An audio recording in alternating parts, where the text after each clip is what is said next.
Here's Brody Brazil. Okay, so now that spring training is right around the corner, and I think the Dodgers are soon about to be done spending hundreds of millions of more dollars, billions of dollars. Wait a second. Deferring hundreds of millions or billions of dollars. It's time to kind of pose the question about this Los Angeles baseball franchise and what they're doing and how much they're spending and, quite honestly, how they've been winning. Is all of this or any of this bad for baseball? Or is that just a low-hanging fruit opinion? Is that the easy thing to understand on the surface level if you don't understand anything deeper about this team, where they've been, what they're doing now, and what they're hoping to do moving forward? And so I want to kind of dive into those deeper level thoughts in just a second, because I think my opinions might surprise some people how I feel about what exactly they're doing. And look what they've been up to this winter alone. Scott, 4 years, $72 million. Sasaki, he can't sign a big league deal, but got an $8.24 million signing bonus. Snell for $182. Kim for $12.5. Conforto for $17. Hernandez for $66. Trinan for $22. Edman for $74. So those are all the new players on this team. But that's in connection to the players they already have on deals. Ohtani at $70 million a year. Mookie Betts at a little over $30. Yamamoto at $27. Freeman at $27. Smith at $14. Glasnow at $27 plus. Muncy at $12 million a year. And that brings the team total right now to about $305 million for the upcoming 2025 season, which I think still might be behind the Mets with Soto and his deal and all that, but it's still a large amount of money. And it is a sharp contrast to a lot of other teams that are not spending a lot of money. So now that this is understood, what the Dodgers have been up to here, I want to kind of narrow in on 6 different thoughts about the Dodgers being either good or bad for baseball. And I guess what I'm answering here is the response that the commentary that they're bad for baseball, because I don't know that that isn't entirely true. This is a team, a franchise that's been to the playoffs 12 straight years. Did you even realize that? I mean, I know we all realized last year they won the World Series, and in 2020, the shortened year, they won the World Series, but they've also been to 2 more World Series in recent years that they lost. They've been to the playoffs 16 of their last 21 years. That brings us to the mid-2000s. And again, a lot of trips to the NLCS. Some playoffs ended in the NLDS, some just in the wild card. But the point is, they have been having success, and they're reaping the benefits of that now with financial backing and an ownership group that has assets and resources like nobody else. More on that in a second. But this is not a team that is spending aimlessly or irresponsibly.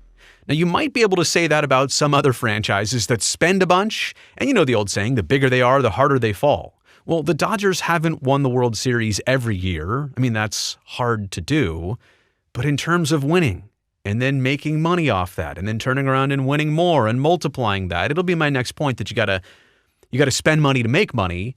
But this is not spending on a team that is never going to get there and never going to get it done. This is a team that is a machine right now.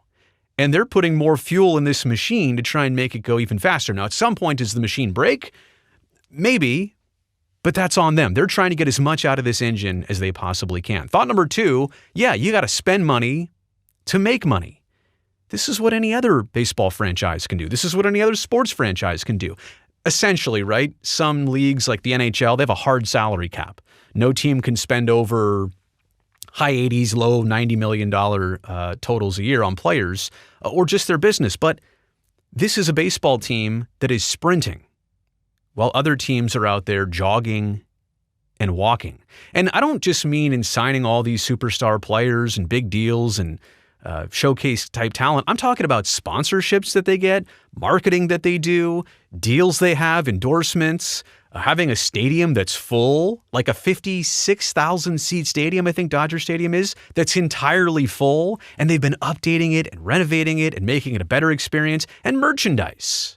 Right? And the Dodger uniform and logo, it hasn't changed in forever. It's kind of like the same trajectory as like the Yankees or Red Sox or Cubs. You know, it's one of those legacy type teams, but they sell a ton of merchandise. Hats and jerseys and shirts and all the above are so popular, but they know that. And so again, they are sprinting while other teams are out there just jogging, kind of meandering through a path. They are running as fast as they can. Do you get upset with somebody because they look fit and they exercise? That's their choice. They're running. Maybe I'm sticking to the movement theme here. They're sprinting while others are jogging and walking. No, you don't get upset with somebody else for working out when you don't. It's what they're choosing to do, and it's your fault that you're not running along with them. Thought number 3, in this era of teams and franchises and ownerships wanting better stadiums and better player amenities, better fan amenities, and then also going out there and saying, hey, you know what, if you don't pay for us for a new stadium, or if you don't contribute half of the amount of a new stadium, we're out of here. We're leaving town, right? Look at the Chicago White Sox. Look at the, I almost said Sacramento Whites. I can't even say it. Look at the Athletics. There's a lot of teams. The Kansas City Royals have a stadium situation right now. The Rays don't know what they're going to do. All these relocation threats, but the Dodgers, you know what? When they needed new clubhouses, when they wanted new clubhouses, not just on the home side, but on the visitor side as well, they just spent $100 million of their own money to fix up their own stadium. They didn't ask for public subsidies on that. I mean, you kind of can't, but no public money. It would be one thing if City of Los Angeles was paying them a ton of money, and then the Dodgers were turning it around and saying, well, we're just going to go spend on this on our players. Wait, you have it. No, they're spending it on their players. They're also spending it on their infrastructure. This is not the first upgrades they've done to Dodger Stadium. The whole center field area, it constantly gets renewed and refreshed, and it's the third oldest stadium in baseball, but if you've been there, you would know it never really truly feels like that. Okay, let's get to thought number 4, all about the deferrals. And I realize this is what sets people off the most in the last, dozen months after Ohtani kind of was the first to break the ice on deferrals, and now everybody's doing it in the Dodger organization. The deferrals don't feel great to fans of other teams, specifically Diamondbacks, Padres, Giants, especially the Giants. I don't know if the Rockies care. But the point is, every team in the division feels that. Every team in the National League feels that. I think teams across baseball, the fan bases are like, wait, what are they doing? And if you actually look at the deferrals, they are setting the money aside. It's not like they are truly not paying it until 10 years down the road. They are having to kind of set it aside right now, but it is a way of kind of getting around certain situations right here, right now. It doesn't feel right, I get it, on the surface level, that this is allowed. But with the CBA, it's allowed. They're not breaking a rule. Like, this is absolutely allowed. It's also now not a secret. Could you imagine if they had been doing this for years behind everybody's back? Like, they made it known, hey, we're signing Ohtani. We're deferring the money. They're letting everybody know. This is something any other team can do with their players today. I can't believe I'm defending the Dodgers here a lot, aren't I? But I just want to point this out. It's maybe not what you think. And actually, what's bad for baseball may be something else that you're not thinking about. More on that in just a second. But any other team can know about this. They can do this with their own players. You do have to pay somehow, some way eventually, right? And maybe this costs you in a different way down the road. You regret being as big as you were and as hard as you fell. But for here now, this is what the Dodgers want to do, and it's their choice. Thought number 5, I do agree that not every ownership across professional sports and across Major League Baseball has money like the Guggenheim partners do. That group is worth $335 billion in assets. Not liquid assets, but still the same. That's a lot of money to have control over. A lot of assets to have control over. That's true. Not every team has that type of backing. I have no response to that. And that does put them at a little bit of an unfair advantage to a lot of other teams. But that's also why there is a luxury tax in Major League Baseball. And for everybody who says, I think there needs to be a salary cap in baseball. Well, there kind of already is one. It is that luxury tax. It's not a hard salary cap, and I don't know that I would ever argue for a salary cap. I would more argue for a salary floor. That's going to be thought number 6, the last one here coming up. But they do have a soft salary cap, not a floor. They need a floor. They have a soft cap. And all that money from the luxury tax that they're due to have to pay gets paid in addition to the contracts. So they're spending way more than just the contracts. The Dodgers' true value is their market location, right? In a sense that they're putting a lot of money into this. If the Dodgers were, and no disrespect to like Cincinnati, Kansas City, I'm trying to think of the smallest markets across the country.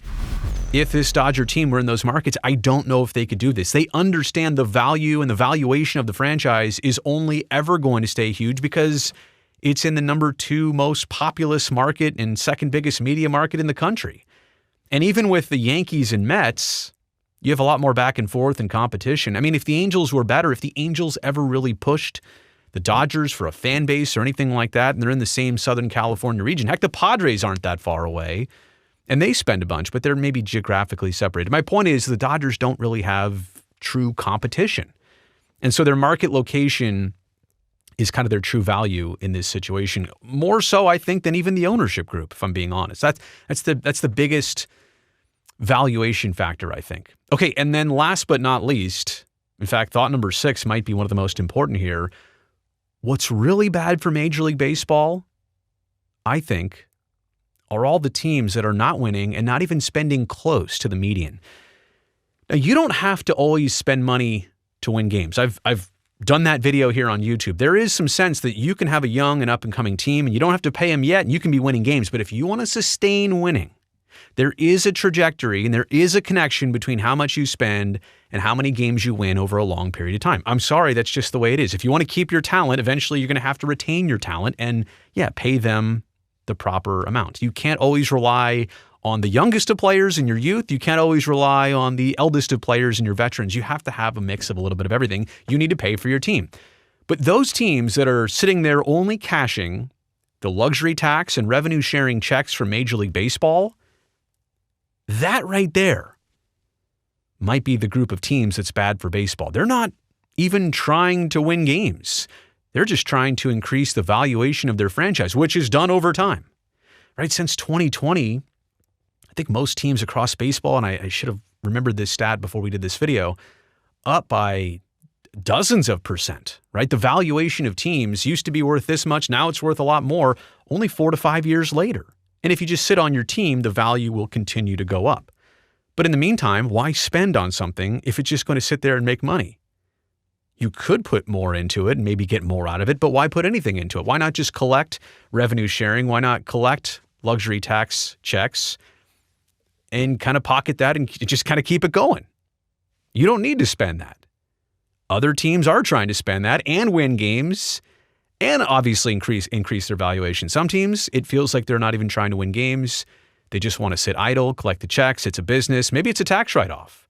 It's more of a business transaction than it is competition and trying to win games. I guess I realized, and I didn't plan it this way when I was setting out to do this video, that I really defended the Dodgers a bunch in this video. It's not even about them necessarily. If this were the Chicago Cubs or the Florida Marlins or any other team, the Texas Rangers, I think I'd feel the same way. It just happens to be a team I know a lot of you don't like and are not favorable to what they're doing and how much they're spending when your team may not be taking that same approach. But I think it all kind of goes back to that.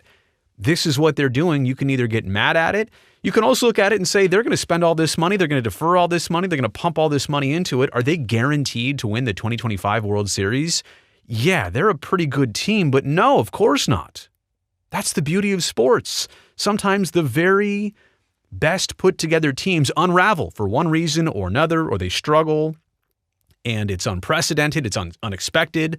You just don't know. I mean, granted, the odds are pretty good that they'll be a great team, but you just never know. So again, I didn't mean to totally defend them, but I look at this situation and those are just the things that I see. You made it here to the end of this video. I appreciate that. Thumbs up down below. That'll greatly help me, this video, and this channel. And one more thing down there right now. I think you already know what it is. Go hit that subscribe button if you're not already. That means I definitely get to see you back here next time.